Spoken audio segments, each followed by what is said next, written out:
분노는 생명을 상하게 할 뿐이다. 2차 세계대전이 끝나고 붙잡힌 일본인 포로들을 찾아와 성경을 전해주는 미국인 자매가 있었습니다. 이 자매는 끔찍한 대우를 받는 일본 군인들을 위해 여러 가지 편의를 봐주며 올 때마다 많은 성경을 나누어 줬습니다. 일본 군인들이 수많은 미국인을 죽인 우리에게 왜 이렇게 잘해줍니까? 라고 묻자 자매가 대답했습니다. 저희 부모님이 돌아가시기 전에 남긴 기도 때문입니다. 일본인 포로 중 한 사람은 이 자매가 자신이 필리핀에서 죽인 선교사 부부의 딸이라는 사실을 시간이 흐른 뒤에 알게 됐습니다. 부모님을 죽인 원수를 품어줄 수 있다는 사실에 이 남자는 큰 충격을 받았습니다. 남자는 감옥에서 풀려나 일본으로 돌아오자마자 가장 먼저 성경부터 구해 읽었습니다.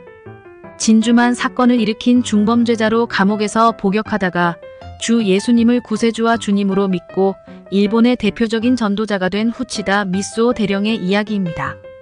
분노와 복수로는 한 사람을 변화시킬 수 없고 한 사람을 구원할 수 없습니다.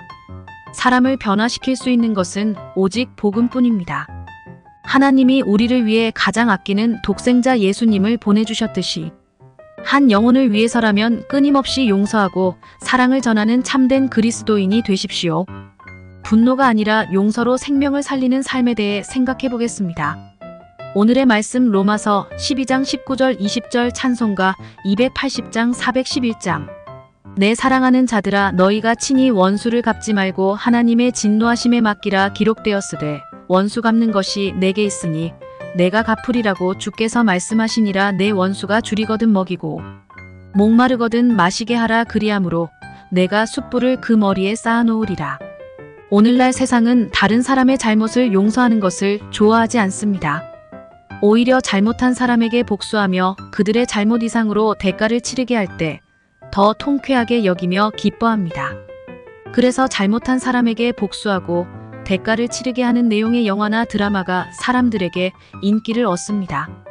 분노와 복수는 사람의 생명을 죽음으로 이끌 뿐입니다.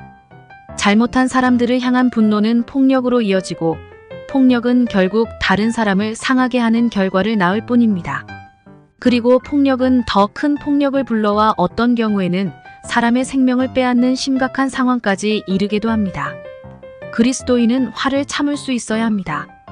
그런데 문제는 교회 안에서도 분노를 참지 못하는 일들이 심심찮게 벌어진다는 데 있습니다. 서로 조금만 양보하면 아무것도 아닌 일을 참지 못하고 화를 내고 다투며 결국 어느 한편이 교회를 떠나는 일들이 한국 교회 곳곳에서 일어납니다. 하나님께서는 믿음의 사람들이 서로를 이해하고 배려하기를 원하십니다. 그래서 우리가 먼저 다른 사람의 분노 앞에서 스스로를 다스려 용서할 수 있어야 합니다. 분노에 분노로 대응하면 문제만 더 커질 뿐이지만 용서는 서로를 이해하고 화평하게 하는 마음을 가져옵니다. 분노는 다른 사람에게 상처를 입히고 죽음으로 이끌지만 용서는 상처를 치유하고 생명을 얻게 한다는 것을 기억하십시오. 언제나 그리스도의 겸손하고 부드러운 성품을 닮아 세상에 그리스도의 평화를 가져오는 도구가 되길 바랍니다. 오늘의 기도. 주님, 악한 세상에서 분노를 참지 못하는 어리석은 자가 되지 않게 하시고 용서로 다른 사람들의 생명을 살리는 삶을 살게 하옵소서. 예수님의 이름으로 기도합니다. 아멘.